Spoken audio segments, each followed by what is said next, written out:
नमस्कार. आवाज येतोय आता सर्वांना? हो, हो सर.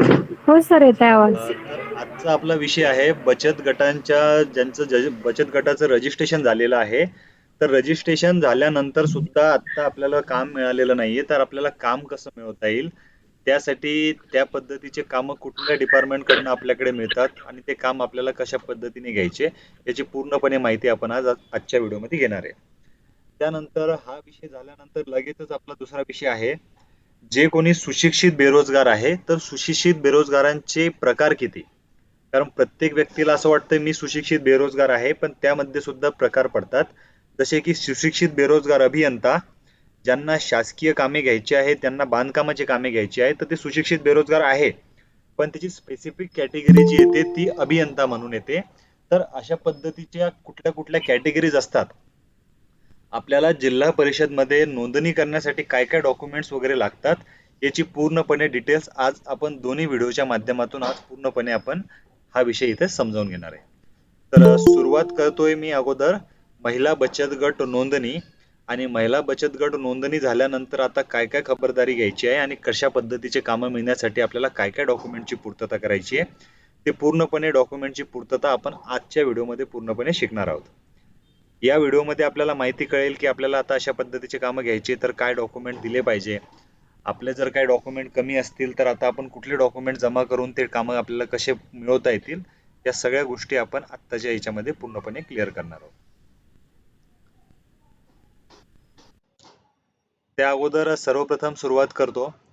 आदिवासी मुलांचे शासकीय वसतिगृह कन्नड येथे 125 मुलांची जेवणाची व्यवस्था त्यांना पुरवायची आहे. जेवणाची व्यवस्था पुरवण्यासाठी त्यांची पूर्णपणे रक्कम पण इथं दिलेली आहे. हे काम आहे पूर्णपणे 38 लाख रुपयाचं. आणि यासाठी बयाना रक्कम मागितली जात आहे 0.65, म्हणजे 65,000 रुपये इथं भरायचे आहे. त्यानंतरच कामाचे आदेश तुम्हाला मिळणार आहे. आपण ऑलरेडी आपल्या अगोदरच्या व्हिडिओमध्ये शिकलेलो आहे की आपल्याला कुठल्याही प्रकारचे कामाचे आदेश जर मिळवायचे असतील तर आपल्याला अगोदर बयाना रक्कम जी आहे ती बयाना रक्कम तिथे भरावी लागेल. त्यानंतरच आपण पूर्णपणे टेंडरला तिथे क्वालिफाय होऊ. तर यामध्ये नंतरचा विषय आहे की या टेंडरसाठी आपल्याला काय काय पूर्तता करावी लागते. ज्यांची सुशिक्षित बेरोजगार सेवा सहकारी संस्था आहे ते सुद्धा हे टेंडर भरू शकतात. त्यानंतर ज्यांची प्रोप्रायटरशिप फर्म आहे ते सुद्धा भरू शकतात. आणि महत्त्वाचं, ज्यांची महिला बचत गट आहे की ज्या बचत गटाला 3 वर्षांपेक्षा जास्त दिवस झालेले आहेत, ते बचत गट पूर्णपणे या टेंडरसाठी क्वालिफाय होतात. ज्यामध्ये आता बचत गटांचा बाकीच्यांना वाटत असेल की आता आमचा बचत गट 1 महिन्याचाच आहे, 2 महिने झाले बचत गटाला, तर आम्हाला कामे वगैरे घेता येतात किंवा नाही. तर अजून पुन्हा एकदा सांगतो, ज्यांच्या बचत गटाला 3 वर्ष पूर्ण झालेले आहेत तेच या टेंडरसाठी क्वालिफाय होतात. त्यामुळे तुम्हाला तो प्रश्न नको की आत्ता रजिस्ट्रेशन केलं म्हणून मला काम मिळेल का. तर 3 वर्ष जर झाले असतील तरच तुम्हाला तिथं काम मिळेल. आणि ज्यांचं 3 वर्ष झालेले नाही तर त्यांनी काय करायचं, तर त्यांच्यासाठी सुद्धा एक नवीन क्रायटेरिया आहे. ते दुसरं टेंडर मी ज्यावेळेस दाखवेल त्यावेळेस त्यांनी, ज्यांना नवीन वगैरे रजिस्ट्रेशन करायचंय, त्यांनी त्या व्हिडिओची पूर्णपणे माहिती समजावून घ्यायची आहे. तर या कामासाठी काय काय डॉक्युमेंट लागतात सर्वजण बघा. आणि ज्यांचा महिला बचत गट असेल त्यांना त्यांना दोन गोष्टी लक्षात घ्यायच्या आहे. आता जरी आपले डॉक्युमेंट नसतील तर येणाऱ्या पुढच्या कामामध्ये आपण ते डॉक्युमेंट्स पूर्णपणे आपले बनवून घ्यायचे, जेणेकरून प्रत्येक टेंडरमध्ये आपण कसं क्वालिफाय होता येईल हे आपल्याला इथं बघायचं आहे. तर इथे डॉक्युमेंट्स तुम्हाला लागतात. निविदाकार हा संस्था नोंदणी अधिनियम 1960 किंवा महाराष्ट्र सार्वजनिक विश्वस्त किंवा महाराष्ट्र सरकारी अधिनियम यापैकी जे लागू असेल त्या अधिनियमाखाली नोंदणीकृत असणे आवश्यक आहे. हे झालं संस्थेच्या बाबतीमध्ये. त्यानंतर बचत गटांच्या बाबतीत बचत गट हा MSRLM, DRDA, MAVM, DUDA या अंतर्गत नोंदणीकृत अथवा प्राधिकृत असणे आवश्यक आहे. नोंदणीकृतचा अर्थ वेगळा होतो आणि प्राधिकृत करण्याचा अर्थ वेगळा होतो. एखाद्या गोष्टीकडलं तुम्ही नोंदणीकृत झाले म्हणजे विशिष्ट नोंदणी सर्टिफिकेट तुमच्याकडे असतात. आणि ज्यावेळेस तुम्हाला एखाद्या ठिकाणी प्राधिकृत केलं जातं तर तुम्हाला तिथं अपॉइंट केलं जातं, तर त्याचं रजिस्ट्रेशन सुद्धा वेगळं असतं. तर अशा वेळेस काय होतं, MSRLM कडे तुमची जर नोंदणी नसेल तर तुम्हाला जर त्यांनी प्राधिकृत केले असेल तर त्यांच्या प्रत्येक प्रमाणपत्रावर तुम्हाला ते प्राधिकृत करून देतात की ही आमची प्राधिकृत केलेली व्यक्ती आहे. प्राधिकृत आणि अधिकृत या दोन्ही गोष्टींमध्ये वेगवेगळा फरक येतो, हा सुद्धा समजावून घ्या. ज्यावेळेस तुम्ही प्रॉपर बचत गटाचं नोंदणी करता आणि एखाद्या शासकीय डिपार्टमेंटमध्ये त्याची नोंदणी करता, तर त्याला म्हणता येईल अधिकृत. पण एखाद्या व्यक्तीकडून तुम्ही फक्त तुमच्या बचत गटाचं नाव मेन्शन करून एखादं पत्र घेतात, तर त्यावेळेस तुम्ही होतात प्राधिकृत. त्यामुळे प्राधिकृत आणि अधिकृतचा तुम्ही जो काही अर्थ आहे तो वेगवेगळा समजायचा आहे. तो अर्थ एकच नाहीये, त्याचे वेगवेगळे अर्थ होतात. तर हे असणं गरजेचं आहे. तर हे तरी नॉर्मली सर्वांचं असेलच मला असं वाटतं, कारण बचत गट सर्वांची असतात, तर मग त्यामुळे त्यांना अडचण येणार नाही. त्यामध्ये दुसरी महत्वाची अट आहे, निविदाकार हा महाराष्ट्र दुकाने व आस्थापना अधिनियम 1948 अंतर्गत नोंदणीकृत असावा. तसेच त्या अंतर्गत व्यवसाय परवाना प्राप्त असावा. सदर परवाना हा निविदेच्या अंतिम तारखेपर्यंत वैध राहील. तर ही अट काही बचत गटासाठी नाहीये. ज्यांचं शॉपॅक लायसन आहे, प्रायव्हेट लिमिटेड आहे किंवा ज्यांची संस्था आहे, ज्यांनी ते आपले शॉपॅक लायसन बनवलेले आहे, तर शॉपॅक लायसन बनवताना त्यांना त्या गोष्टीची पूर्तता करावी लागते की त्यांचं शॉपॅक लायसन पूर्णपणे व्हॅलिड असायला पाहिजे. त्यांचं शॉपॅक लायसन जर ऑलरेडी एक्सपायर्ड मध्ये असेल तर ते ऑलरेडी टेंडरसाठी क्वालिफाय होत नाही. त्यामुळे आपलं लायसन व्हॅलिड आहे किंवा इनव्हॅलिड आहे ते अगोदर बघायचंय. टेंडरिंग प्रोसेस पूर्ण होईपर्यंत पूर्णपणे डॉक्युमेंट्स तुमचे वैध असायला पाहिजे. प्रत्येक डॉक्युमेंट्स तुमचे पूर्णपणे वैधच असायला पाहिजे. तुमचं जर एखादं डॉक्युमेंट असेल आणि त्याची एक्सपायरी आली असेल आणि तुम्ही तो टेंडर भरला किंवा टेंडरची प्रोसेस चालू असताना त्याची एक्सपायरी होत असेल, तर तिथे सुद्धा तुमचं टेंडर रिजेक्ट होऊ शकतं. त्यामुळे ही गोष्ट तुम्ही लक्षात घ्यायची. 3 नंबरची अट आपल्याला सांगते, निविदाकारांनी अन्न व सुरक्षा व मानके कायदा अंतर्गत प्रदान करण्यात आलेल्या अनुज्ञप्ती प्रमाणपत्र, म्हणजे त्याला आपण नॉर्मली म्हणतो फूड लायसन प्रमाणपत्र तुम्हाला देणं गरजेचं आहे. आपल्यापैकी बऱ्याच जणांकडे फूड लायसन असेल नसेल माहिती नाही, पण ज्यांचा बचत गटाला 2 वर्ष किंवा 1 वर्ष प्रॉपर पूर्णपणे झालेले, त्यांनी आत्ताच आपले फूड लायसन पूर्णपणे रिन्युअल करायचे आहे आणि अपडेटेड ठेवायचे. फूड लायसन काढताना काय काय जबाबदारी घ्यायची, ऑलरेडी मी त्यासाठी एक वेगळा व्हिडिओ बनवणार आहे, ज्यामध्ये फूड लायसन बनवताना जरी तुमच्याकडून चुकी झाली तरी तुम्हाला टेंडरमध्ये पार्टिसिपेट करत नाही. त्यामुळे टेंडरमध्ये कुठल्याही गोष्टीमध्ये तुम्हाला पार्टिसिपेट करायचं असेल तर प्रॉपर फूड लायसन तुमचं त्याच नेचर ऑफ बिझनेसने रजिस्टर्ड व्हायला पाहिजे. जर फूड लायसन आपण रजिस्टर्ड केलं आणि त्या फूड लायसन मध्ये वेगळाच व्यवसाय जर तुमचा मेन्शन असला, तर त्यावेळेस सुद्धा टेंडर तुम्हाला न मिळण्याचे चान्सेस असतात. तर आपल्याला एखादं शासकीय काम मिळायचं असेल तर प्रत्येक डॉक्युमेंटमध्ये आपण जो व्यवसाय करतो तो व्यवसाय प्रॉपर नमूद पाहिजे. जर तुम्हाला आता मी आता जे काम दाखवलं होतं की ज्यामध्ये आपल्याला राजगिरा लाडू वगैरे बनवायचे आहे, काही ठिकाणी असे टेंडर्स असतात जिथे मसाले वगैरे पुरवठा करायचा असतो, काही ठिकाणी असे असतात की त्यांना फक्त शिवणकाम करायचं असते. तर तुम्ही जर फूड लायसन मध्ये समजा मसाल्याचं करताय आणि तुम्ही वेगळंच काहीतरी त्याच्यामध्ये मेन्शन केलं की जे फूडच्या तुम्ही जो प्रोजेक्ट करताय त्याच्या व्यतिरिक्त जर असेल तर त्यावेळेस तुमची निविदा बाद केली जाते. त्यामुळे ही सुद्धा खबरदारी घ्यायची की फूड लायसन काढताना मी ऑलरेडी त्या व्हिडिओमध्ये तुम्हाला पूर्णपणे डिटेल देणारच आहे, पण ही जर ऑलरेडी कोणाचे काढलेले असतील तर त्यांनी अगोदर ते चेक करायचे की आपले प्रॉपर लायसन आहे किंवा नाही. त्यांनी 3 नंबरच्या अटीमध्ये ज्या गोष्टी सांगितल्या त्या सर्वांनी लक्षात घ्यायच्या आहे. त्यानंतर आत्ता जो विषय मी तुम्हाला सांगितलं होतं की 3 वर्ष चालेल किंवा 2 वर्ष चालेल, तर निविदाकारांनी मागील 3 मूल्यमापन वर्षांचे सन 2017-18, 18-19 आणि 19-20 आयकर विवरणपत्र सादर करणे आवश्यक आहे आणि त्याचे छायांकित प्रत जोडणे आवश्यक आहे. आता आयटी रिटर्न तुम्ही ज्यावेळेस देता, आयकर प्रमाणपत्र ज्यावेळेस देता, त्यावेळेस सुद्धा एक खबरदारी घेणं गरजेची असते की आपण ज्या ठिकाणी आयटी रिटर्न देत असतो तर आयटी रिटर्न देताना विविध रीचे आपली बॅलन्स शीट आणि प्रॉफिट लॉस स्टेटमेंट हे प्रॉपर तिथं द्यायला पाहिजे. आयटी रिटर्न ज्यावेळेस तुम्ही सीए ला वगैरे पैसे देता, 1000 रुपये देतात किंवा काही जण 1500 रुपये देत असतील, तर आयटी रिटर्न देताना ते फक्त पहिली कॉपी घेऊन येतात आणि त्यांना वाटतं की झालं माझा आयटी रिटर्न, आणि तीच आयटी रिटर्नची कॉपी आपण बँकेमध्ये घेऊन जातो. तर बँकेमध्ये नेल्यानंतर आपल्याला असं लक्षात येतं की आपल्याला लोन वगैरे मिळत नाही किंवा बऱ्याच अडचणी येतात. तर त्याचं कारण असं असतं, कुठलाही बँकेचा आयटी रिटर्न जर तुम्हाला बनवायचा असेल, तो फर्मचा असो, इंडिव्हिज्युअल असो किंवा संस्थेचा असो, तर त्याची प्रॉपर रीतसर एक्नॉलेजमेंट, त्यानंतर त्याची balance sheet, profit loss statement हे तिन्ही सोबत पाहिजे, जेणेकरून तुमचा आयटी रिटर्न तो प्रॉपर होईल.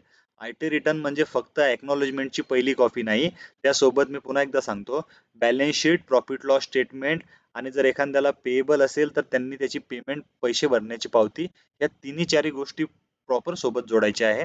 आणि त्या सोबत जोडल्यानंतर पूर्णपणे तुमची जी आहे ती छायांकित प्रत, तुमचं पूर्णपणे वर्षाचं ऑडिट रिपोर्ट त्यामध्ये त्याला पूर्णपणे पकडलं जाईल. त्यामुळे ही सुद्धा सर्वांनी काळजी घ्यायची आहे. 6 नंबरचा विषय आहे व्यवसाय कर अधिकाऱ्याने दिलेले व्यवसाय कर नोंदणी प्रमाणपत्र सादर करणे आवश्यक आहे. आपण ऑलरेडी आपल्या एका जुन्या व्हिडिओमध्ये दिलेलं आहे की टेंडरिंगसाठी काय काय आवश्यक डॉक्युमेंट लागतात. तर त्यामध्ये मी व्यवसाय कर म्हणजे PTEC आणि PTRC या दोन्ही गोष्टीबद्दल डिटेलमध्ये माहिती दिलेली आहे. आपल्यापैकी बऱ्याच जणांना माहिती नसेल की व्यवसाय कर काय असतो, तर त्यांनी तो आवश्यक व्हिडिओ बघायचा. कारण प्रत्येक व्यवसायाला शासनाने हा कर कंपल्सरी केलेला आहे. आपल्याला आतापर्यंत फक्त GSTच माहिती असेल, काहींना सर्व्हिस टॅक्स माहिती असेल, काहींना व्हॅट माहिती असेल. त्या सोबतच त्यासारखाच एक सेम टॅक्स आहे, तो आहे व्यवसाय कर. त्याला म्हणतो आपण PTEC व्यवसाय कर. तो प्रत्येक व्यावसायिक तुमचा काहीही व्यवसाय असो, तर प्रत्येक व्यावसायिकाला जो व्यक्ती IT रिटर्न भरतो त्याला हा टॅक्स कंपल्सरी भरावाच लागतो आणि त्यांनी भरलाच पाहिजे. जर तुम्हाला एखादी शासकीय निविदा घ्यायची असेल तर शासकीय निविदेमध्ये क्वालिफाय होण्यासाठी तुम्हाला तो भरणं कंपल्सरी आहे. काही लोकांसाठी हा एक्झप्शन मध्ये सुद्धा आहे, तर तो मी नंतर तुम्हाला कळवतो की कुणासाठी एक्झप्शन आहे. पण नॉर्मली तुम्ही जो व्यवसाय करताय त्यासाठी तुम्हाला हा टॅक्स भरावाच लागतो. हा टॅक्स किती भरावा लागतो? तर हा टॅक्स 2,500 रुपये प्रतिवर्षी तुम्हाला भरणं गरजेचं आहे. जर तुम्ही व्यवसाय करत असाल तर तुम्हाला हे जो टॅक्स आहे तर याची पावती, याचं प्रॉपर रजिस्ट्रेशन महावॅट या साईटवर तुम्हाला फ्रीमध्ये करता येईल. फ्रीमध्ये रजिस्ट्रेशन केल्यानंतर लगेच तुम्हाला प्रतिवर्षी तुम्हाला त्याचा पूर्णपणे रिटर्न वगैरे भरावा लागतो. त्यानंतर ज्या नावाने निविदा भरलेली आहे त्याचे GST नोंदणी प्रमाणपत्र तसेच 1920 भरणा केल्याचे चलन जोडावे. ज्यांच्याकडे GST असेल तर त्यांनी त्या डॉक्युमेंटची पूर्तता करायची आहे. 1920 मध्ये ज्यांचं जे काही कर आहे, नोंदणी प्रमाणपत्र आहे GSTचे, त्यासोबत त्याची पूर्णपणे तो काय टॅक्स आहे तो टॅक्स त्यांनी पेड केला पाहिजे. तिसरी अट सांगते ज्यामध्ये आपल्याला 3 आर्थिक वर्षाचे रिटर्न्स लागतील. तर रिटर्न मध्ये तुम्हाला इथं सांगितलं होतं मी आता वरच्या पॉइंटमध्ये की तुम्हाला काय लागेल तर प्राप्त सनदी लेखापाल यांनी प्रमाणित केलेली सरासरी उलाढाल दर्शवणारे प्रमाणपत्र, म्हणजे याला म्हणतात टर्नओव्हर सर्टिफिकेट. तर यासाठी तुम्हाला टर्नओव्हर सर्टिफिकेट 3 वर्षाचं सुद्धा टाईप करावं लागेल. ते महिला बचत गट असो, संस्था असो किंवा तुमची प्रोप्रायटरशिप फर्म असो, या सर्वांना ह्या गोष्टी कंपल्सरी आहे, ह्या लागतीलच. त्यानंतरच तुमच्या बचत गटाचा तुम्हाला फायदा घेता येईल. कित्येक महिलांनी बचत गट स्थापन केले, पण मला माहिती आहे की त्यांनी फक्त 1% व्याजाने देण्याचं काम केलं, पण असे काम त्यांना मिळाले नाही किंवा कोणी सांगितले नाही की हे काम कसे घेता येतात. आपल्या चॅनलच्या माध्यमातून आपण खूप सोप्या पद्धतीत सांगतोय की हे काम आपल्याला कसे घेता येतील. आता फक्त बचत गटांची मूळ व्याख्या जर म्हणली तर फक्त बचत गटाची मूळ व्याख्या ही नाहीये की प्रत्येकाकडनं पैसे गोळा करायचे आणि लोन घ्यायचं आणि ते लोन फेडायचं. तर बचत गटाची व्याख्या अशी आहे की प्रत्येक महिलांना सबलीकरण करण्यासाठी प्रॉपर त्यांना त्यांचं हक्काचं काम कसं मिळेल आणि त्या कामातून त्यांना शासकीय कामाशी टायअप केल्यानंतर जे काही महिला बचत गट आहे तर महिला बचत गटच्या माध्यमातून इंडस्ट्रीयल लेवलवर किती मोठे मोठे कामं करता येतील या पद्धतीच्या शासनाने कित्येक स्कीम आणलेल्या आहे. ज्यांना या स्कीमची रीतसर माहिती पाहिजे त्यांनी मला व्हॉट्सअपला टाका, मी त्यांना एक PDF शेअर करतो ज्यामध्ये महिलांसाठी खूप खूप महत्त्वाच्या स्कीम्स दिलेल्या आहेत की तुम्हाला लगेच व्यवसायासाठी खूप काही मोठ्या अपॉर्च्युनिटी त्यात ठेवलेल्या आहे. त्यामुळे बचत गटांसाठीच हे टेंडर्स आहे मी जे की मी तुम्हाला दाखवतो की 30 लाख असो 35 लाख असो, बचत गटांसाठी 2-2 कोटीपर्यंत टेंडर्स ऑलरेडी गव्हर्नमेंटने राखीव ठेवलेले आहे. तर त्यामुळे बचत गट ज्यांचे असेल त्यांनी लक्षात घ्यायचंय, आजच खात्री करून घ्यायची की आपला 3 वर्षाचा IT return, income tax return आपला बनलेला आहे किंवा नाही. त्यानंतर आपल्या अकाउंटचं जे बॅलन्स असतं त्याला म्हणतात MAB, मंथली ॲव्हरेज बॅलन्स, की आपल्या बचत गटामध्ये बॅलन्स किती आहे त्याचं सुद्धा एक बँकेकडनं प्रमाणपत्र मिळतं. ते तुम्हाला टेंडर भरण्यासाठी नक्कीच कामात येईल आणि तुम्हाला खूप काही गोष्टीच्या सुविधा मिळतील. बचत गटांसाठी अजून एक दुसरा फायदा असा आहे की बचत गट असल्यानंतर तुम्हाला शासकीय शासनामध्ये जे काही निविदा असतात तर प्रत्येक निविदेमध्ये तुम्हाला EMD आणि बयाना रक्कम पूर्णपणे माफ केलेली आहे. यामध्ये तुम्हाला कुठलेही पैसे भरण्याची गरज नाही. तुम्हाला पैसे न भरता सुद्धा तुम्ही 25 लाख पेक्षा जास्तचे जे काही टेंडर्स असतात त्या टेंडर्सला तुम्ही इझिली पार्टिसिपेट करू शकता. यानंतर दुसरी अट घेतोय मी ज्यामध्ये तुम्हाला सॉल्व्हन्सी द्यायची असते. तर सॉल्व्हन्सी म्हणजे ऐपत प्रमाणपत्र असते, ते तुम्हाला राष्ट्रीयकृत बँकेचं द्यायचं असतं. ज्यावेळेस तुम्हाला टेंडरिंगला एखाद्या पार्टिसिपेट करायचं असतं, असं तर कंपल्सरी नाहीये की तुम्ही आत्ताच काढलं पाहिजे, पण काही टेंडर्सला हे मागितलं जातं. तर ज्यावेळेस मागितलं जाईल त्याच वेळेस तुम्ही ते काढायचंय. अगोदरच काढलं तर बेस्ट आहे, पण जर मागितलं तरच तुम्ही ते द्यायचंय. त्यानंतर निविदाधारक फर्म अथवा कंपनी, सहकारी संस्था, भागीदारी संस्था सूक्ष्म लघु उद्योग बचत गट इत्यादी स्वरूपात असल्यास निविदा भरण्यासाठी प्राधिकृत केलेल्या संबंधित व्यक्तीच्या नावाचे मुखत्यारपत्र. म्हणजे बऱ्याच वेळेस काय होतं, शासनामध्ये आपल्याला एखादं काम करायचंय, पण प्रत्येक वेळेस महिलांना काय होतं की प्रत्येक वेळेस त्या महिलांना तिथं जाता येत नाही. मग ते काय करतात, त्यांच्याच कुठेतरी सहकारी मधला एक व्यक्ती अपॉइंट करतात आणि त्यांना आपल्या बचत गटाचा ऑथराईज ते करू शकतात. ती महिला असो किंवा पुरुष असो. 11 महिलांचा बचत गट असेल आणि 11 महिलांच्या बचत गटामध्ये जर एक कोणी प्रॉपर व्यक्ती असेल की ज्यांना ई टेंडरिंगची माहिती आहे किंवा ऑफिशियल आपले व्यवहार तो जर व्यक्ती बघत असेल, तर तुम्ही त्याला पॉवर ऑफ अटॉर्नरी देऊ शकता आणि पूर्णपणे काम मिळण्यासाठी किंवा काम घेण्यासाठी किंवा अजून काही तुमचे काही प्रॉपर निर्णय असतील त्यासाठी त्या व्यक्तीला तुम्ही प्राधिकृत करू शकता. प्राधिकृत मधला फरक तुम्हाला ऑलरेडी समजावून सांगितला मी. प्राधिकृत कशाला म्हणतात आणि अधिकृत कशाला म्हणतात. अधिकृत हा वेगळी गोष्ट आणि प्राधिकृत वेगळी गोष्ट. ज्यावेळेस टेंडरची एखादी मीटिंग असेल तर बऱ्याच महिलांना कधी कधी जाणं पॉसिबल होत नाही. ते काय करतात, त्यांच्याच कुठल्या तरी एखाद्या सहकार्या यांना की ज्यांना त्यांची माहिती आहे त्यांना ते अपॉइंट करतात. तर अशा जर काही तुमच्याकडे असा जर काही प्रोव्हिजन असेल तर त्या व्यक्ती सोबत तुम्ही जो केलेला आहे करार की तुम्हाला पूर्णपणे बचत गटांना तुमच्या लेटर हेडवर असं नमूद करून द्यायचं असतं की ही व्यक्ती आमच्या बचत गटामार्फत प्राधिकृत केलेली आहे. त्यामुळे आमचे जे काही निर्णय असतील टेंडरिंगच्या बाबतीमध्ये असेल किंवा एखाद्या फॉर्मच्या बाबतीमध्ये असतील तर या व्यक्तीला आम्ही ते अधिकार दिलेले आहे. त्याला आपण म्हणतो पॉवर ऑफ अटॉर्नरी. तर ती करून तुम्ही देऊ शकता. असं नाहीये की प्रत्येक वेळेस महिलांनाच तिथे जाणं गरजेचं असतं. पॉवर ऑफ अटॉर्नरीने ते घर बसल्या सुद्धा हे टेंडरिंगचे काम करू शकतात. त्यांना प्रत्येक वेळेस मार्केटमध्ये जाण्याची गरज नाहीये. ही गोष्ट सर्वांनी लक्षात घ्यायची आहे. त्यानंतर निविदा फी बद्दल तर तुम्हाला ऑलरेडी तुम्हाला सूट मिळालेली आहे, ते मी तुम्हाला पुन्हा वाचवून दाखवतो. निविदा फॉर्म शुल्क रुपये 3,900 व बयाना रक्कम रुपये 65,000 रुपये भरणे आवश्यक आहे. बयाना रक्कम भरणे सूट असल्यास त्याबाबतचे सक्षम प्राधिकाऱ्याचे प्रमाणपत्र ॲज पर इंडस्ट्री ऑनलाईन पद्धतीने सादर करणे अपलोड करणे बंधनकारक आहे. जर तुमच्याकडे ऑलरेडी असं काय आहे आणि बचत गट आहे तर तुम्हाला 100% सूट मिळणार, यामध्ये काही अडचण नाही. पण प्रत्येक बचत गटाला एका डिपार्टमेंट कडनं आम्हाला सूट दिल्यात गेली आहे अशा सक्षम प्राधिकृत अधिकाऱ्यांचं त्यांना एक प्रमाणपत्र असणं गरजेचं आहे. त्या प्रमाणपत्राचा फॉर्मॅट तुम्हाला पाहिजे असेल तर तुम्ही मला मेसेज करा. ऑलरेडी मी माझ्या टेलिग्राम चॅनलवर ऑलरेडी सर्व फॉर्मॅट टाकलेले आहे. ज्यांना या फॉर्मॅट बद्दल काही अडचण असेल तर त्यांनी मला मेसेज करा. मी सर्वांना तो फॉर्मॅट त्यांच्या मोबाईलवर पाठवतो. आणि आत्ताच तुम्ही तुमचे जर बचत गट असेल, तुमची संस्था असेल तर तुम्ही तो फॉर्मॅट घ्यायचा आहे जेणेकरून तुम्हाला प्रत्येक निविदेमध्ये तुम्हाला पैसे भरण्याची गरज नाही. काही निविदेमध्ये अटीप्रमाणे असतं ते की अट जर असेल तर तुम्हाला ते भरावंच लागतं आणि काही ठिकाणी तुम्हाला ऑलरेडी ते माफ केलं जातं. त्यामुळे खात्री करायची आहे. आणि अशा काही अटी असतील तर त्या अटीमधले प्रमाणपत्र आजच बनवून घ्यायचे जेणेकरून आपल्याला नंतरच्या टेंडरमध्ये ते कामात येतील आणि आपल्याला कुठल्याही प्रकारची फीज वगैरे भरायची गरज पडणार नाही. ही गोष्ट सर्वांनी लक्षात घ्यायची आहे.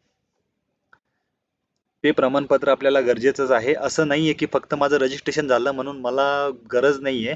तर प्रत्येक बचत गटांना ही गोष्ट कंपल्सरी आहे. जर बचत गट तुमचे असतील तर तुम्ही ते प्रमाणपत्र घ्यायलाच पाहिजे. त्याचा फॉर्मॅट ऑलरेडी मी तुम्हाला सर्वांना पाठवतो. त्यानंतर आपण काय खबरदारी घ्यायची. बऱ्याच महिला घाबरतात काम घेताना. ते खूप जणांचे मला फोन येतात की आम्ही हे आमच्यासाठीच आहे का, किंवा हे काम पुरुषांनीच केलं पाहिजे का, किंवा आमच्याकडनं हे होईल का. तर हे काम 100% तुमच्याकडून होईलच, याची मी स्वतः गॅरंटी घेऊ शकतो. पण काही गोष्टीची तुम्ही पूर्तता करायला पाहिजे जेणेकरून तुम्ही स्वतःला त्या गोष्टीसाठी कॅपेबल कसं बनवायचं हे पण तुम्हाला मी आजच्या व्हिडिओमध्ये शिकवतो. प्रश्न पडतो तुम्हाला की या गोष्टीमध्ये मी नवीन आहे, मला समजत तर नाहीये, पैसे कुठून आणायचे, हे कसं बनवायचंय, जेवण बनवल्यानंतर मला पैसे किती दिवसामध्ये मिळणार आहे, पैसे मिळाल्यानंतर हे पैसे मग बचत गटाचे कोणते महिला मला मागेल जेणेकरून आमच्यामध्ये कुठे वाद होतील किंवा नाही. या गोष्टीचे छोटे मोठे प्रॉब्लेम असतात त्यामुळे महिला कामाकडे वळत नाही, हे मी खूप बघतोय. ऑलरेडी अमरावतीमध्येच सुद्धा अशा पद्धतीची चर्चा झाली होती माझी. त्यावेळेस हाच प्रश्न पहिल्यांदा येतो की सर्व महिला घाबरतात एकदम. कारण तळागाळातले आपल्याकडं ज्या बचत गटांच्या अधिकाऱ्यांनी तुमच्याकडं ऑलरेडी तुमचे बचत गट ओपन केले, त्यांनी कधी या गोष्टी तुम्हाला समजावूनच सांगितल्या नाही. की शासकीय काम ऑलरेडी ते तुम्हाला घर बसल्या देत आहे त्यामुळे तुम्हाला घरून ऑपरेट करणं ते सोपं झालं. पण ज्यावेळेस तुम्हाला शासकीय कार्यालयामध्ये बाहेरच्या क्षेत्रामध्ये काम करायचं जातं तर त्यावेळेस तुम्हाला अडचण येते की काम घेताना कोणत्या ऑफिसरला भेटायचं किंवा कोणाशी कशी चर्चा करायची, कुठले डॉक्युमेंट जोडायचे. तर ह्या गोष्टी तर मर्यादित आहे आपल्या चॅनलच्या माध्यमातून, तर ह्या गोष्टी आपण डिटेलमध्ये समजावून घेतल्या. पण याच्या पलीकडे सुद्धा महत्त्वाचा विषय आहे की आता काय असतं की तुम्ही फर्स्ट स्टेज पर्यंत मी तुम्हाला घेऊन गेलेलो आहे, की आता तुम्हाला टेंडर भरण्याच्या पर्यंत कंडिशन पर्यंत आपण आलेलो आहे. पण टेंडर भरताना टेंडर पूर्ण पण कसं करायला पाहिजे ही पण खूप अति महत्वाची बाब असते. काम कुठलंही घेऊन पूर्णपणे काम घेतलं म्हणजे सर्व काही झालं असं नाहीये. काम घेतल्यानंतर तेच काम प्रॉपररित्या पूर्णपणे कंप्लीट सुद्धा व्हायला पाहिजे. त्यासाठी आपल्याला काय काय गोष्टी समजायला पाहिजे, या गोष्टी सुद्धा आपण समजून घ्यायला पाहिजे. आता मी काही जणांना प्रश्न करतो, आतापर्यंत या स्टेज पर्यंत कुणाला काही अडचण आहे तर मला तुम्ही विचारा. लगेच आपण जर अडचण नसेल तर लगेच आपण दुसरा पॉईंट घेऊ आणि लगेच आपण दुसऱ्या विषयाला सुरुवात करू. कुणाला काही अडचण असेल महिलांपैकी तर मला लगेच तुम्ही विचारू शकता. सर ते ITR विषयी सांगा ना एकदा. ITR जो आपल्याला शॉपॅक लायसन्स नंतर जो डॉक्युमेंट आहे आयटी रिटर्न, निविदा भरायसाठी. Okay okay. आयटी रिटर्नचा विषय असा आहे की आता ज्यावेळेस आपण आयटी रिटर्न्स वगैरे भरायला जातो किंवा आयटी रिटर्न्स बघतो, मी आपण आता टेंडरला लागतोय, तर already private limited, proprietor limited जे जे काही असतील आपली कंपनी, तर त्यांच्यासाठी हा रूल वेगळा आहे. आणि ज्यावेळेस आपण बचत गटासाठी देतो तर प्रत्येक बचत गटाचं तुम्हाला माहिती असेल तुमच्याकडे एक रजिस्टर्ड असतं. त्या रजिस्टरमध्ये तुम्ही हजेरी आणि प्रत्येक महिलांचे पैसे आपल्याकडे किती जमा झाले याचा एक लेखाजोखा असतो. पण हा लेखाजोखा ज्यावेळेस आता ऑलरेडी आतापर्यंत काय झालं आपल्यासोबत, तुम्ही फक्त महिला बचत गट या गोष्टीसाठीच कायम ठेवला की फक्त तुम्हीच पैसे भरायचे आणि त्याच पैशाचं व्याज घ्यायचं आणि तेच पैसे घरी आणायचे. तर त्यामुळे काय झालं की तुमची कुठेही बॅलन्स शीट जनरेट झाली नाही. व्यवहार कधी होतो पूर्ण, ज्यावेळेस तुम्ही एखादं कुठल्या तरी बचत गटावर एखादं शासनाचं काम घेता किंवा प्रायव्हेट कोणाचं तरी काम घेता आणि त्या दुसऱ्या कामातून तुम्हाला ज्या गोष्टीमधून प्रॉफिट राहतो, तर तुम्हाला प्रॉफिट राहिल्यानंतर तुमची बॅलन्स शीट आणि आयटी रिटर्न बनतो. बरेच बचत गटांचे आतापर्यंत सुद्धा आयटी रिटर्न बनलेले नाहीये. तर तुम्ही आता काय करायचं, तुमच्या बचत गटांचा इन्कम टॅक्स रिटर्न फाईल करायचा आहे. आतापर्यंत तुमचं जेवढं काही बॅक रेकॉर्ड झालेलं आहे, पूर्णपणे तुमचं जी काही माहिती तुम्ही आतापर्यंत दिलेली आहे ती पूर्णपणे माहिती देऊन तुमच्या सीए कडनं, तुमचे जे काही सीए असतील त्यांच्याकडनं तुमची इन्कम टॅक्स रिटर्नची जी काही बॅलन्स शीट्स आहे ती बॅलन्स शीट्स प्रॉपर तुम्ही बनवून घ्यायची. आलं तुमच्या लक्षात? सर मला ते इंडिव्हिज्युअल विषयी पण म्हणजे प्रोप्रायटरी जे आहे ज्यांचं फर्म, तर त्यांच्याविषयी पण ITR विषयी जाणून घ्यायचं होतं. म्हणजे मला समजा माझं नाही आहे बचत गटात रजिस्ट्रेशन, मी बचत गटात नाही, मी इंडिव्हिज्युअली निविदा भरण्याचं इंटरेस्टेड आहे मी. तर मी कसं करायचं, ITR कसं भरायचं, मी कुठले कुठले टर्म्स आहेत? तुम्ही मला 17 लाख सांगितलं होतं की 17 लाखापर्यंतचं भरा, पण ते एक्झॅक्ट म्हणजे मला तेवढं काही लक्षात आलेलं नाही. इंडिव्हिज्युअल विषय जो आहे ना, तर तो तुम्हाला मी डायरेक्टली सांगतो की तुम्ही तुमचा आयटी रिटर्न अगोदर भरून घ्या, कारण 30 तारीख शेवटची आहे. 30 तारीख किती वर्षाचं सर? आता आयटी रिटर्न मागच्या वर्षीचा काही भरता येत नाही, त्यामुळे चालू वर्षाचाच भरायचा आहे. कारण मागच्या वर्षीचा आयटी रिटर्न असं कुठं भरता येत नाही. आणि प्रत्येक आयटी रिटर्न मध्ये कमीत कमी 6 महिन्याचा गॅप असणं खूप गरजेचं आहे. नुसतं आयटी रिटर्न केला, सीएनी दिला म्हणून तसा कधी करायचा नाही. प्रत्येक आयटी रिटर्न मध्ये 6 महिन्याचा गॅप कंपल्सरी ठेवायचा. त्यानुसार आयटी रिटर्न फाईल करायचा, जेणेकरून तुम्हाला लोन साठी सुद्धा कामात येईल तो, आणि त्यानंतर तुम्हाला ई टेंडरिंगच्या माध्यमातून सुद्धा तो आपल्याला बराच कामात येईल. सर आपल्याला ई टेंडरिंग साठी जर भरायचं आहे तर ई टेंडरिंग वाल्यांना किती वर्षाचा भरावा लागतो, दाखवावा लागतो आयटी रिटर्न? आपल्याला मिनिमम 3 वर्षाची अट आहे. काही टेंडरला 1 वर्षाचा सुद्धा चालतो, पण नॉमिनल सगळीकडे आपल्याला 3 वर्षाचा मागितला जातो. आता तुमच्याकडे मग सर एकच आम्ही पर्याय आहे, तर तुमच्याकडे एकच पर्याय आहे की तुमच्याकडे आता ऑलरेडी तुम्ही नोंदणी केली नाही, त्यामुळे तुम्ही पहिला आयटी रिटर्न जनरेट करा, जो की मागच्या वर्षाचा कॅल्क्युलेट होईल. त्यानंतर पुढच्या येणाऱ्या 6 महिन्यामध्ये पुन्हा तुम्ही हा जो एप्रिल महिना आता संपला त्याचा सुद्धा आयटी रिटर्न फॉर्म करा, जेणेकरून 6 महिन्यामध्ये तुमचे 2 आयटी रिटर्न तयार होतील. आणि लगेच नंतर पुढचं वर्ष झाल्यानंतर त्याचा ऍडव्हान्स भरा, म्हणजे कमीत कमी 1 वर्षामध्ये तुमचे 3 वर्षाचे आयटी रिटर्न तयार होतील. मग सर म्हणजे आता आम्ही नाही पार्टिसिपेट करू शकत ना? सध्या करू शकतात. अगोदर सर्वप्रथम तुम्हाला पुन्हा एकदा सांगतो, तुमचा 1 वर्षाचा आयटी रिटर्न अगोदर फाईल करून घ्या लवकरात लवकर. तो फाईल ओके. झाल्यानंतरच नंतरची प्रोसेस काय करायची मी तुम्हाला लगेच कळविल. त्यानंतर तुम्ही नंतरला जे काय नंतर एक एक प्रोसिजर करून पूर्णपणे कंप्लीट करायचं आहे. Okay sir, thank you sir. कुणाचा अजून प्रश्न आहे? ज्यांना बचत गटात तुम्ही जोपर्यंत प्रश्न विचारणार नाही तोपर्यंत आतापर्यंतचे पडलेले प्रश्न तुम्हाला प्रश्नच राहतील. त्यामुळे तुम्ही प्रश्न विचारून पूर्ण खात्री करून घ्यायची आहे, कारण मग आजच्या व्हिडिओला तुम्ही जॉईन करून त्याचा मला तरी वाटतं काही फायदाच नाही. जोपर्यंत तुम्हाला जे प्रश्न आहे मला माहिती आहे काय पडलेले आहे तर, पण तुम्हीच ते प्रश्न स्वतः विचारल्यानंतर मला सुद्धा क्लिअरिफाय होईल की यानंतर आपल्याला काय सोल्युशन करायचं आहे. तर तुम्हाला बचत गट स्थापन केल्यापासून तुम्हाला काय प्रश्न उद्भवतात, की असे मी तुम्हाला जे काम दाखवतोय तर हे काम घेण्यासाठी तुम्हाला काय अपेक्षित आहे, तुम्ही जोपर्यंत मला विचारणार नाही तोपर्यंत मलाही तुम्हाला काही गोष्टी सांगता येणार नाही. त्यामुळे तुम्हाला ऍक्च्युअल काय प्रश्न पडतो तो मग तुम्ही माझ्याशी शेअर करा. मी लगेच तुम्हाला त्यावर उत्तर सुद्धा देतो की यानंतरची पूर्वतयारी तुम्हाला काय करायची आहे. Hello sir. हा बोला. सर हा सर, एपीएल आणि बीपीएल असं काही आहे का सर की तेच भरू शकतात? नाही तसं काही नाहीये, ऑलरेडी तिथे महिलाच आहे त्यामुळे एपीएल बीपीएल असं त्यासाठीचं आरक्षण इथं काही कामाचं नाही. तुम्ही कुठल्याही महिलाच असेल बचत गट तर तुम्हाला अडचण नाही बिलकुल त्याच्यामध्ये, तुम्हाला सर्वांना तिथं सूट मिळेलच. आणि सर ते ऑनलाईन रजिस्ट्रेशन आवश्यक आहे का सर? कशाच्या बाबतीमध्ये? बचत गटाच्या बाबतीत? नाही, ऑनलाईन रजिस्ट्रेशनचं काही असं गरजेचं नाहीये. फक्त तुम्ही तिथले जे सक्षम प्राधिकृत अधिकारी असतात त्यांच्या लेटर हेडवर तुमच्या संस्थेविषयी प्रॉपर माहिती लिहून घ्यायची. ठीक आहे, थँक्यू सर.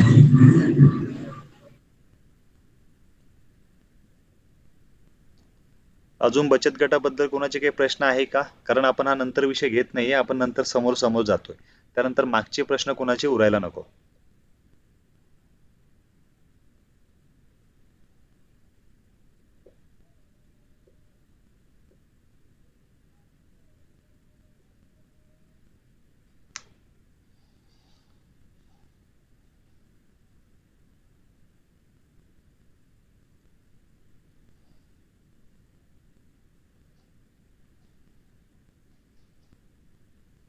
कोणाला काही प्रश्न तर नाहीये ना? सर अनिल जरकर बोलतोय. हो बोला. अच्छा, एक बचत गट आहे रजिस्टर्ड, आणि मी ऍज अ वेलविशर म्हणा किंवा म्युच्युअल अंडरस्टँडिंग मध्ये ओके. त्यांच्या नावावर काम घेऊन म्युच्युअल अंडरस्टँडिंग मध्ये अर्निंग करू शकतो का? हा, आता तुम्ही तसं अर्निंग करू शकता, काही अडचण नाहीये, कारण तसंही महिला बरेच इंटरेस्टेड घेत नाहीये व्यवसायामध्ये. हालाकी शासनाने त्यांच्यासाठी एवढ्या स्कीम्स आणलेल्या आहे की तुम्ही ज्या स्कीम जर बघितल्या तर ते घरचे काम सोडतील आणि या कामात पडतील. एवढे मोठे काम राखीव सुद्धा ठेवलेले आहे की ते फक्त महिला बचत गट साठी करता येतात, तर तुम्ही नक्कीच करू शकता ते. तुम्ही जी टर्म सांगितली sir, power of attorney or something, म्हणजे त्यांना रिप्रेझेंट करण्यासाठी माझ्यासारखा व्यक्ती प्रेझेंट करू शकतो का असं? हो नक्कीच नक्कीच तुम्ही करू शकता. फक्त तुमची सायनिंग ऑथॉरिटी कुठं चालणार नाही, तिथे फक्त महिला बचत गटांच्या ज्या सचिव आणि अध्यक्ष आहे त्यांच्याच ऑथॉरिटीने पूर्णपणे डॉक्युमेंट सर्टिफाय होतील. तुम्ही वैयक्तिक नाही sign सर, करू डॉक्युमेंट शकत. हा डॉक्युमेंट त्यांचेच असतील. मी ऍज अ बरोबर, म्युच्युअल बरोबर. कन्सर्न म्हणतोय. म्हणजे फक्त कसं आहे, जसं की आपण आता ऍडव्होकेट अपॉइंट करतो, आता तो आपल्याला जर एखादी कोर्टाची केस लढायची आहे तर ऍडव्होकेट आपण अपॉइंट करतो त्या केस पुरता मर्यादित. तसा एखाद्या कॉन्ट्रॅक्ट पुरता किंवा एखाद्या कामासाठी कुठलाही व्यक्ती अपॉइंट करता येतो. Thank you sir.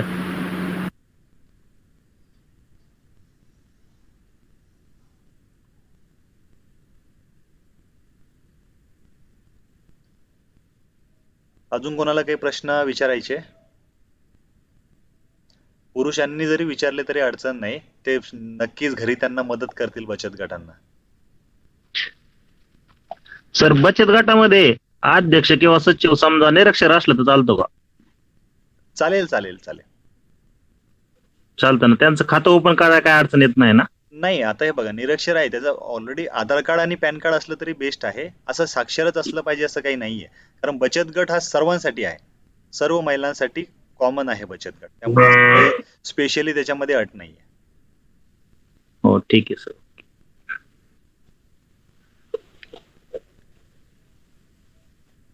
त्यामध्ये बचत गटामध्ये अजून तुम्हाला एक महत्वाची बाब सांगतो, ज्यामध्ये बचत गटामध्ये आता जे एकांनी प्रश्न केला होता बीपीएल वगैरे जे काही असतात, तर आदिवासी महिला बचत गट असेल तर त्यांना जास्त प्राधान्य दिलं जातं. नॉर्मल महिला बचत गट आहेत त्यांना तर प्राधान्य आहे, पण आदिवासी किंवा जे काही ऑलरेडी शासनाच्या अधिनियमाखाली बचत गट येतात तर त्यांना त्या त्या पद्धतीचा रेव्हेन्यू मिळतो. पण ई टेंडरिंगच्या माध्यमातून जर आपण बघितलं असा कुठला फायदा जर आपल्याला घ्यायचा असेल तर ई टेंडरिंग मध्ये या सर्व काही अटी आहे ह्या पूर्णपणे शिथिल आहे. फक्त महिला बचत गट असणंच महत्वाचं आहे. त्यामुळे ह्या सुद्धा तुम्हाला इथून सुद्धा त्याचा फायदा उचलता येईल. की काही अटीमध्ये तुम्हाला जर कॅटेगरीचा काही प्रॉब्लेम येत असेल तर तुम्ही प्रत्येक गोष्टीला इथून पार्टिसिपेट करू शकता आणि इथून सुद्धा तुम्ही निविदा घेऊ शकता. आता सर त्याचा मला एक प्रश्न विचारायचा होता, हा बोला, विचारू का? विचारा विचारा. सर मिनिमम किती पैसे आवश्यक असतात तिथे, म्हणजे बचत गटामध्ये? बचत गटामध्ये जर तुमची जी काही ठेव असते, तुम्ही जे काही कॉन्ट्रीब्युशन करता महिलांमध्ये, तर ऑलरेडी मिनिमम 1,00,000 हो. रुपयापेक्षा जास्त जर असेल तर थोडं सिबिल पॉझिटिव्ह पकडल्या जाईल. ओके, म्हणजे आणि कुठलंही टेंडर भरण्यासाठी नाही 1,00,000 पेक्षा जास्त पाहिजे? भरण्यासाठी तसं नाही. भरण्यासाठी तुमच्या अकाउंटला एवढे पैसे असायलाच पाहिजे असं बंधनकारक नाही. त्यासाठी सर्वात महत्वाची तुम्ही काळजी घ्यायची की आपल्याला गरजेचं काय. तुमचा 2 मिनिट आवाज म्यूट करा, मला तुमचा प्रश्न कळाला. यासाठी फक्त अति महत्वाचा आपल्याला पॉइंट असा असतो की बचत गटामध्ये पैसे किती असणं हा महत्वाचा विषय नाही. महत्वाचा आहे की तुमच्याकडे डॉक्युमेंट कशी प्रॉपर आहे. त्यामुळे बचत गटाचं कुठलाही काही करायचं असेल, नोंदणी घ्यायची असेल आणि शासकीय कामं घ्यायची असतील तर डॉक्युमेंट्स प्रॉपर पाहिजे, हाच विषय महत्वाचा आहे. त्यामुळे तुमच्या अकाउंटला पैसे किती येतात हे गरजेचं नाही. कारण बऱ्याच वेळेस काय होतं, तुमच्यापैकी काही जणांकडे, काही महिलांकडे पैसे असतात पण ते बचत गटाच्या अकाउंटला नसतात. पण ते काय म्हणतात की तुम्ही काम तर घ्या, मग मी पैसे लावते, असंही बऱ्याच ठिकाणी होतं. मग अशा वेळेस काय करणार, तुमच्या बँकेच्या अकाउंटला तिथं पकडल्या जात नाही. गव्हर्नमेंटला अपेक्षित आहे की फक्त काम पूर्ण व्हायला पाहिजे. कारण आत्ताचं जे मी टेंडर तुमच्या समोर शेअर करतोय तर हे 30 लाख रुपयापर्यंत याची किंमत आहे. म्हणजे या कामाची कॉस्टिंग जर आपण पकडली तर एक 38 लाख रुपयाचं काम आहे. आता तुम्हीही विचार करू शकता की 38 लाख रुपये तर किंवा 20-25 लाख रुपये तर कुठल्या बचत गटामध्ये मिळणार नाही. एवढे बचत गटामध्ये कोणाचेच पैसे नसतात, मग कसं करणार काम ते. तर अशा वेळेस काय असतं, 38 लाख रुपये तुम्ही पर्सनल नंतर असं कॉन्ट्रीब्युशन ठेवू शकता महिलांनी की आता हे बघा आपण 38 लाखाचं काम घेतोय, त्यामुळे प्रत्येक महिलांनी जबाबदारी घ्यायची की त्यांनी 1-1 लाख रुपये लावायचे किंवा 50-50 हजार रुपये लावायचे. कारण 38 लाख रुपये काही वन टाइम इथं लागत पण नाही. तुम्हाला सांगतो, 1 कोटीचं काम करण्यासाठी फक्त मला 5 लाख रुपयाची गरज आहे. तुम्हाला 1 कोटीचं काम करण्यासाठी 50 लाख रुपये कुठून आणायची गरज नाहीये. कारण 1 कोटीचं काम हे एकदाच केलं जात नाही, ते टप्प्याटप्प्यात करता येतं.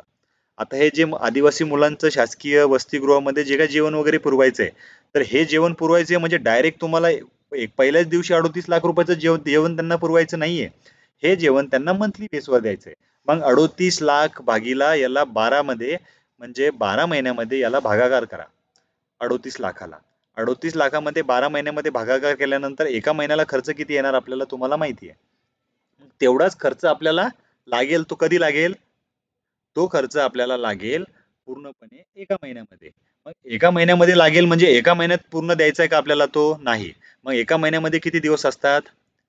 30, 31, 28 दिवस. मग त्या पैशाला पुन्हा त्याच्यामध्ये भागाकार करायचा, म्हणजे एका दिवसाला लागतील आपल्याला 10 ते 15, 20 हजार रुपयाच्या आसपास लागू शकतात. आणि फूडच्या आयटम मध्ये तुम्हाला माहिती आहे की 50% पूर्णपणे 50% प्रॉफिट असतं. त्यामुळं एखाद्या मोठं टेंडर कॅप्चर करण्यासाठी डायरेक्टली ती रक्कम बघून घाबरायचं कधीच नाही. म्हणजे आता आपण बघणार की 38 लाखाचं काम आहे, ते आपल्या बसची बात नाही असं बरेच जण समजतात. पण 38 लाखाचं काम आहे, पण ते किती दिवसासाठी आहे? ते 1 वर्षासाठी आहे. 1 वर्षामध्ये 365 दिवस असतात.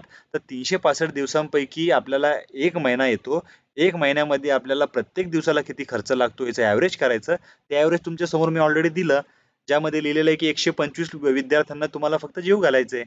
125 विद्यार्थ्यांना जेवू घालायचं. तुम्ही आतापर्यंत बघताय की एखादी लेडीज मेस चालवते. मेस चालवताना तिच्याकडे वार्षिक पद्धतीने थोडी असतो. ती फक्त महिन्याच्या पद्धतीनेच विद्यार्थ्यांना आपण अपॉइंट करतो. काही जण 1000 करतात, काही जण 1500-2000 पर्यंत मेसचा खर्च असतो. सेम इथं ते पकडायचं. 125 इंटू 2000 किंवा 1500. त्या पद्धतीने जेवण करायचं. पण अति महत्वाची बाब काय असते की जेवण देताना काय द्यायचंय? नॉनव्हेज आहे, व्हेज आहे, चपाती आहे, पुरी आहे किंवा पोहे वगैरे द्यायचे, तर त्या गोष्टी आवश्यक बघायच्या आहे. म्हणजे आपण घाबरतो. शक्यतो मी खूप महिलांचे फोन येत आहे. मध्यंतरी मी मुंबईमध्ये 500 महिलांचा आम्ही एक कार्यक्रम घेतला होता, ज्यामध्ये पूर्णपणे महिला सहभागी होत्या. त्यांचा हाच प्रश्न होता की शासन तर काम देतंय, पण पैसे कुठून आणायचे? तर ऑलरेडी तुम्हाला पैसे आणण्याची गरज नाही. तुम्ही जे 11, 12, 15 ज्या महिलांनी बचत गट स्थापन केलेला आहे, ऑलरेडी तुम्ही स्वतः ते काम पूर्णपणे कम्प्लीट करू शकता.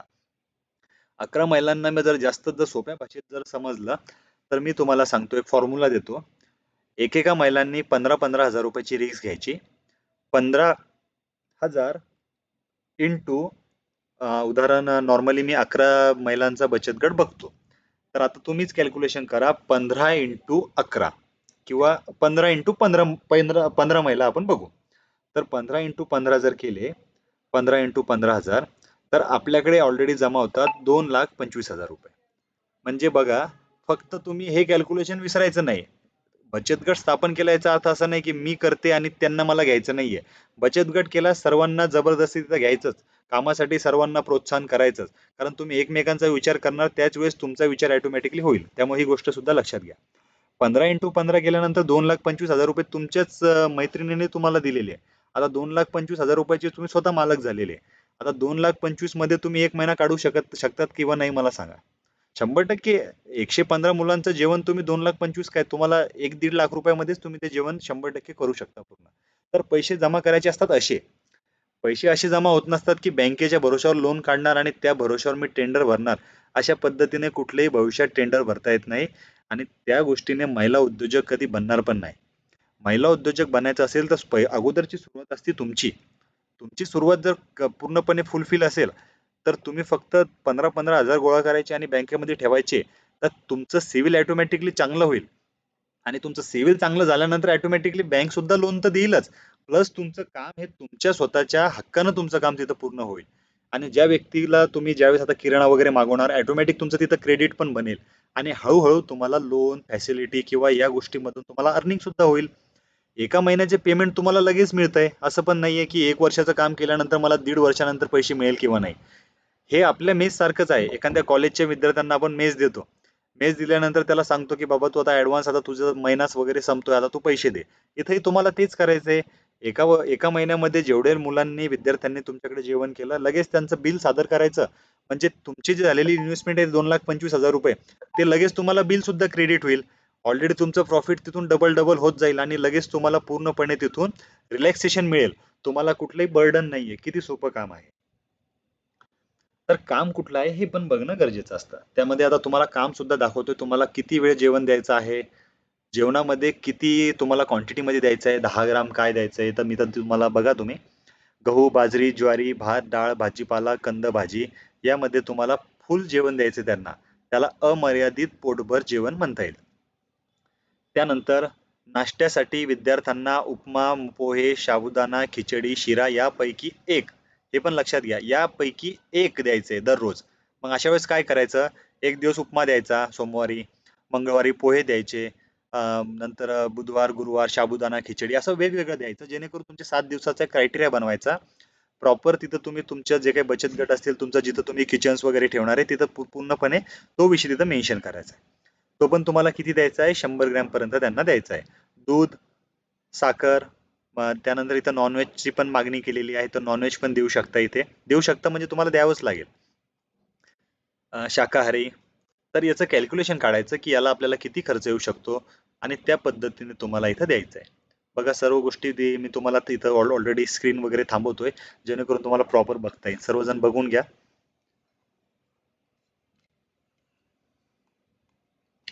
ही पीडीएफ ज्यांना पाहिजे असेल त्यांनी मला लगेच व्हॉट्सअप करा, मी त्यांना लगेच टाकतो पीडीएफ.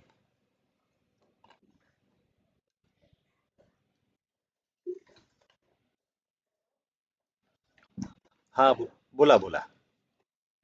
सर नमस्कार. नमस्कार नमस्कार. खूप छान सोप्या पद्धतीत एक्सप्लेन करून सांगितलं, आता समजलं सगळं.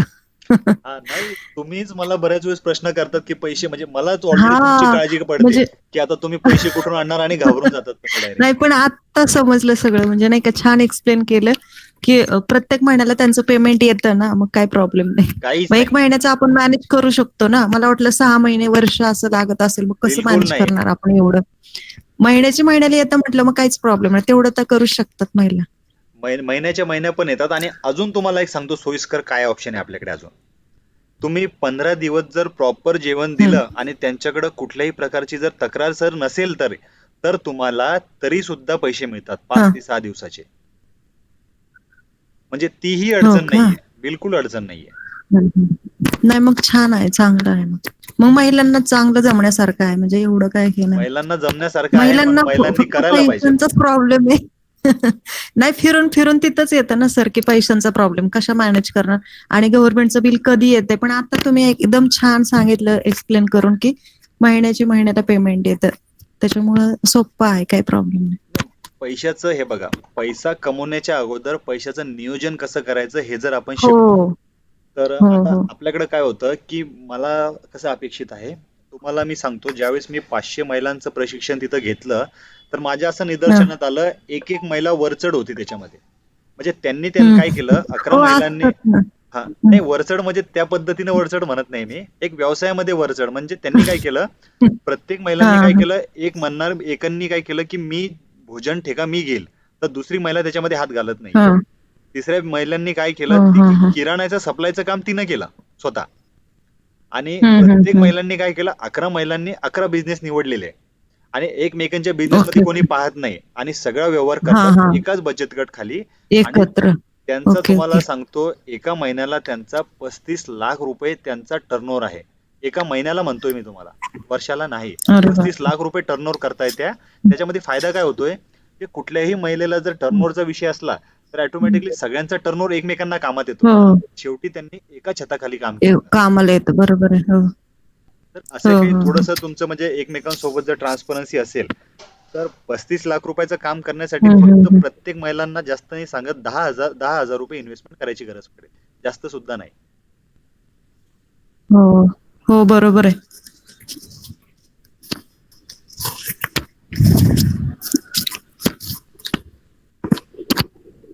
कुणाचे अजून काही प्रश्न असतील किंवा काही गोष्टी कळाल्या नसतील तर मला विचारा, आपण लगेच त्या गोष्टी समजावून पुढचा विषय आपण लगेच घेऊ. हो हो, मी पाठवतो, तुम्हाला पाठवतो PDF. हो हो हो चालेल, ओके. सर मला पण पाठवा सर PDF. हो हो, सर्वांना पाठवतो मी, तुम्ही मला मेसेज करा, मी लगेच त्यांना टाकतो.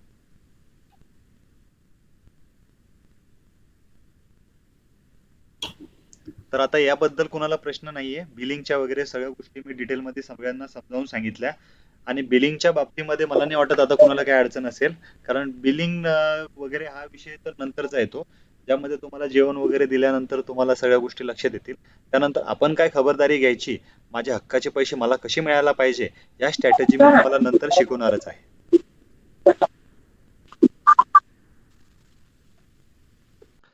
आता नंतरचा विषय याच्यामध्ये राहतो, की ज्यामध्ये आपल्याला हे काम तर झालं, काम झाल्यानंतर आपल्याला काय काय खबरदारी घ्यायची आहे आणि कुठले कुठले डॉक्युमेंट्स लागतात ते पुन्हा एकदा तुम्हाला सांगतो.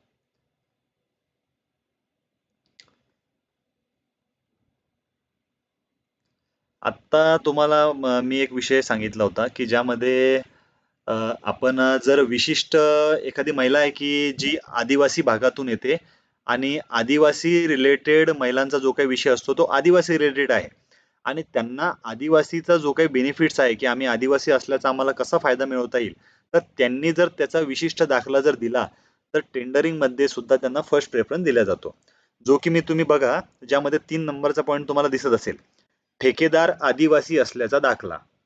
जर आदिवासी विभागातून कोणी असेल तर त्यांनी तो दाखला जर दिला तर त्यांना फर्स्ट प्रेफरन्स तिथं दिला जातो. त्यानंतरचा पॉईंट जो आहे, बयाना रक्कम भरण्याचे सूट असल्याचे प्रमाणपत्र बचत गटांनी तिथं आवश्यक द्यायचे.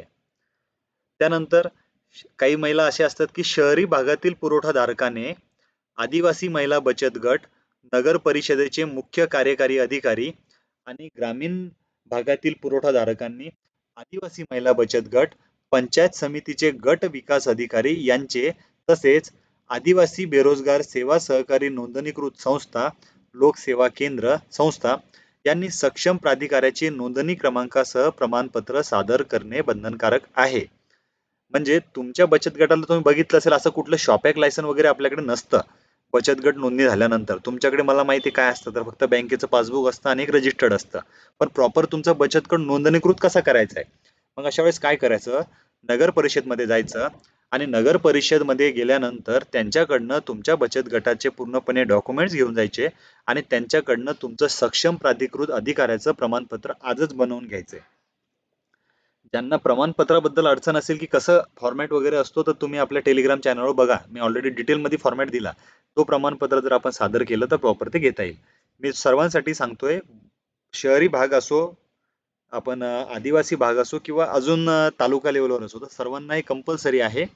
आजच महिला बचत गटांनी ते प्रमाणपत्र सादर करा. मग त्याचा कसा फायदा घेता येईल, आपण ऑलरेडी टेलिग्रामवर त्याचा पूर्णपणे फॉर्मॅट दिलेला आहे. ज्यांची सुशिक्षित बेरोजगार आहेत त्यांना तर मी सर्वांना प्रत्यक्ष फोन करून सुद्धा दिलंय. एका जणांनी ऑलरेडी तो फॉर्मॅट मला पाठवला सुद्धा. आजचा तुम्ही जर माझा मोबाईलवर स्टेटस बघितला तर तुम्हाला दिसेल. माझ्या माध्यमातून एक संस्था ओपन झालेली आहे, ज्यांनी तुम्हाला नाव पण दाखवतो, सर्वांना सांगतो नाव वगैरे समजावून, की ज्यांनी फक्त जास्त नाही सांगत तुम्हाला, एक 3 महिने झाले असतील. 3 महिन्यामध्ये त्यांनी त्यांचं जी काय संस्था नोंदणीकृत केली. त्यांचा मी काही टेंडरमध्ये स्वतः फॉलोअप घेतला आणि आज त्यांना तुळजाभवानी मंदिर तुळजापूर इथले त्यांना 3 निविदा सुद्धा मिळाल्या. त्यांच्याकडे अजून कुठलाही IT रिटर्न सुद्धा नाही. त्यांच्याकडे डॉक्युमेंट्सही नाही. फक्त नोंदणी आहे. नोंदणी केल्यानंतर विना अनुभव त्यांना मी तिथलं एक तुळजापूरचं काम सुद्धा त्यांना मिळालं. म्हणजे त्यांच्या कामाला सुरुवात झाली. प्रत्येक कामासाठी डॉक्युमेंट्स असणं गरजेचं नाहीये, फक्त कामाची अपॉर्च्युनिटी असणं गरजेचं आहे. तर भारत माता इंजिनियर्स स्वयंरोजगार सेवा सहकारी संस्था मर्यादित उस्मानाबाद ही माझ्या माध्यमातून संस्था ओपन केली होती त्यांनी. तर त्यांनी ते ऑलरेडी सर्टिफिकेट जे आहे ते मला पाठवलेलं आहे. ज्यांना बघायचं असेल ऑलरेडी त्यांनी मला मेसेज करा किंवा माझा व्हॉट्सअपचा स्टेटस सुद्धा बघितला तर तुम्हाला दिसेल ते. त्या पद्धतीचं सर्टिफिकेट आपण आपलं संस्थेचं बचत गटाचं बनवायचं आहे, जेणेकरून आपल्याला त्याचा फायदा घेता येईल. आपल्या विभागातले जर सोडले, जर तुम्ही ठाणे, मुंबई, पुणे इकडल्या महिलांचे जर बचत गट बघितले तर त्यांचे टर्नओव्हर 1 कोटीच्या पुढे आहे. कित्येक बचत गट आहे की त्यांचे टर्नओव्हर कोटीच्या पुढे गेलेले आहे. त्यांच्याकडे काम सुद्धा असेच आहे. शालेय पोषण आहार, प्रोटीन पुरवणे, त्यानंतर एखाद्या कार्यालयामध्ये जे काही रॉ मटेरियल असतात धान्यामधले, तर ते रॉ मटेरियल वगैरे पुरवणे. अशा पद्धतीचे कामं घेतल्यानंतरच आपल्याला तसा पद्धतीचा टर्नओव्हर घेता येईल. काही महिला बचत गटांकडे बरेच भोजन ठेके आहे. सध्या ऑनलाईन खूप भोजन ठेके उपलब्ध आहे. जसे की अमरावतीमध्ये पूर्ण अमरावती जिल्हा खाली आहे, ज्यामध्ये अहेरी वगैरे गाव येतात. त्या गावामध्ये कमीत कमी 28 पेक्षा जास्त महिला बचत गटांसाठी काम त्यांनी राखीव ठेवलेले आहे. आणि ऑलरेडी त्यांनी 3 ते 4 वेळेस पेक्षा जास्त निविदा आलेली आहे. आता बऱ्याच जणांना हा विषय समजावून सांगितल्यानंतर त्यांना वाटतं खरंच आहे किंवा नाही. तर त्यांच्यासाठी सुद्धा मी काही PDFs आणलेले आहे, ज्यामध्ये अहमदनगर पासून कित्येक बचत गटांचे सध्या काम आहे. त्यांना फक्त तुम्हाला जे काही अंगणवाड्या आहे, तर त्या अंगणवाड्यामध्ये तुम्हाला आहार पुरवायचा आहे. तुम्हाला सर्वांना स्क्रीन दिसते, व्यवस्थित स्क्रीन दिसते सर्वांना? स्क्रीन दिसते सर्वांना? ओके. तर आता याच्यामध्ये जर तुम्ही बघितलं की एवढ्या अंगणवाड्याचं काम सध्या आलेलं आहे की तुम्ही आता वाचण्यासाठी तर आपण ठेवत नाही टाइम. ऑलरेडी तुम्हाला शॉर्टकटमध्ये गावाचे नाव सुद्धा दाखवतो आणि तिथं काय बनवून द्यायचंय. असं काही विशेष नाहीये की जे बनवण्यासाठी खूप खूप मोठी काही महिला मशिनी वगैरे लागेल किंवा खूप काही मला सेटअप वगैरे लागेल की तो सेटअप बनवल्यानंतरच मला ते मिळेल, असं बिलकुल नाहीये. नॉर्मल खाद्य आहे की जे तुम्ही घरी सुद्धा बनवू शकता आणि एखाद्या पॅकेटमध्ये पॅक करून तुम्हाला फक्त तिथं नेऊन द्यायचंय. यासाठी काही जास्त स्किल्स करण्याची गरज नाही. आणि विशेष म्हणजे हा एक कॉलम तुम्हाला दाखवतो.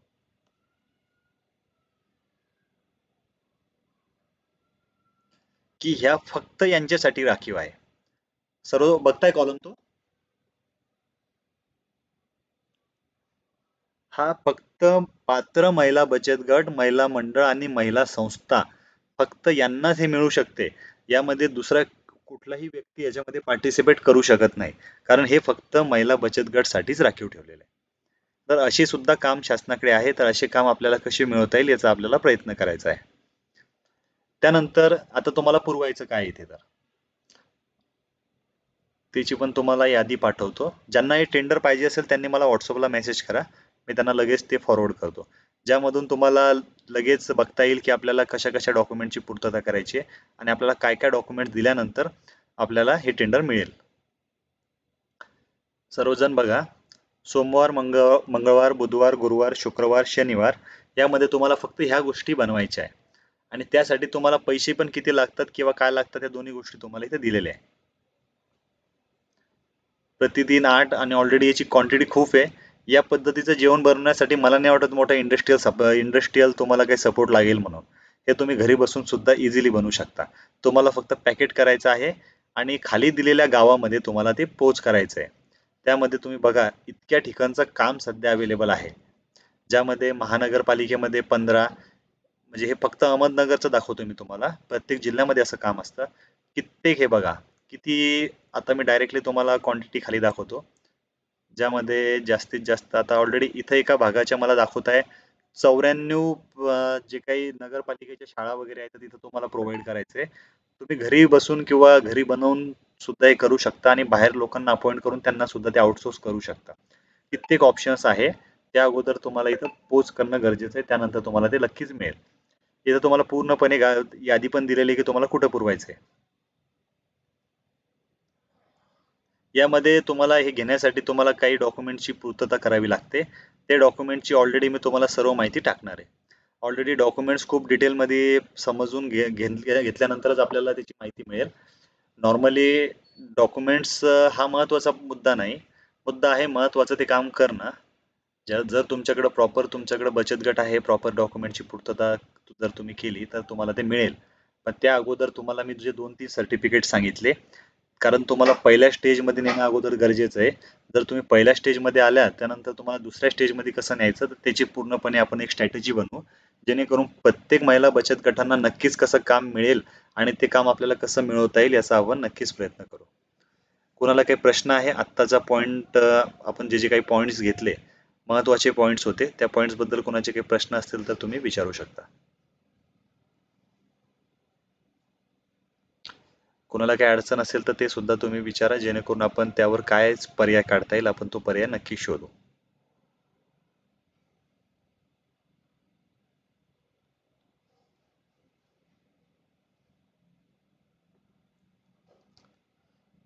तर कोणाचे काही प्रश्न नाहीये?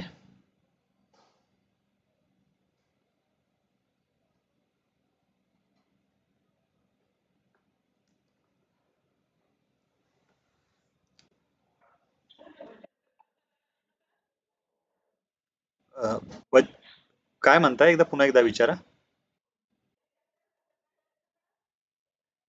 टेंडर मिळवायचं कसं? खूप अवघड प्रश्न विचारला तुम्ही. टेंडर मिळवण्यासाठी मी आहे, तुम्ही डॉक्युमेंटची पूर्तता करून द्या फक्त मला.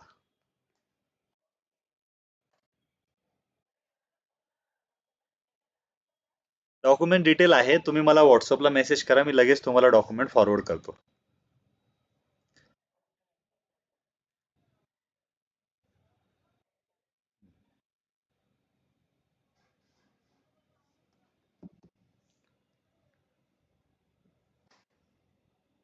तर मला वाटतं आता सर्वांचे प्रश्न तर झाले असतील. लगेच मला दुसरा विषय घ्यायचा आहे, ज्यामुळं अजून कोणाचं काही असेल तर लगेच विचारा. कारण दुसरा विषय ऑलरेडी फक्त सुशिक्षित बेरोजगार अभियंत्यासाठी आहे, की खूप जणांचे मेसेज येतात की सुशिक्षित बेरोजगार सेवा सहकारी संस्था आणि अभियंता बांधकामाचे वगैरे काम घ्यायचे, खूप मोठे मोठे प्रश्न असतात त्यांचे, तर ते प्रश्न मला घ्यायचे. ज्यामुळे कोणाची काही अडचण असेल तर तुम्ही लगेच विचारा.